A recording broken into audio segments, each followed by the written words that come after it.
Well, there's a scary new twist to the classic debt collector scam. You've heard about phone calls and letters from fake debt collectors. They threaten to arrest if you don't pay immediately. Well, the Better Business Bureau's Dale Dixon joins us this morning with a little bit of a new twist, like we said, on this scam. It's kind of scary, too. What's new with this one, Dale? Absolutely. So we're hearing from folks who are both getting phone calls and emails. The email comes from what claims to be the Holland and Hart law firm.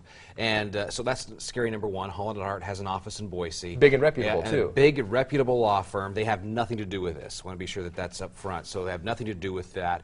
But that's a warning that the bad guys are going to use well-known law firms, use the names of well-known law firms, whether it be Holland and Hart or any other, to perpetrate this crime. So then they tell you your Social Security number, which really alarms us, and it alarms the people on the phone and makes it sound more legitimate. So they're not just saying we have your Social Security number, they're actually telling you your Social Security number, which I can see why people would get scared. They think it is real. So how do they get them in the first place? How do they actually have, you know, Dale Dixon's Social Security number if they're talking to you, for example? It's a great question, and we've got a couple of theories. Number one, the theory is that the person who is being called has gone out online and either applied for some type of a payday loan online and given their credit card number online, or they've applied for a job online and given their Social Security number, I should say. So either way, they've somehow supplied their Social Security number into this criminal database that's now being used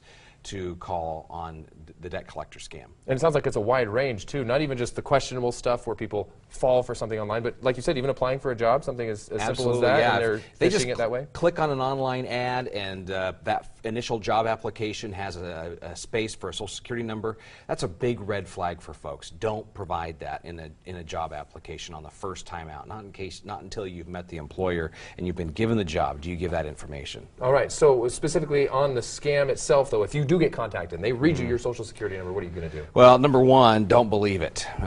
You know, definitely, if you owe money, pay it. We want to say that up front, but don't believe it just when you get that phone call and they read off your Social Security number. The best thing you can do is hang up the phone. Be watching for poor grammar in the emails that come through. That's one of the things we've noticed. And finally, be sure to check your credit report. Annualcreditreport.com is the only place to go, and you want to check that on a regular basis. You'd think scammers would get better grammar by now, right? Because that's always one of those big red flags. All right. Hey, thanks for sounding the alarm. There's more info at bbb.org. Dale, we always appreciate it when you come in on Mondays. Absolutely. We'll link to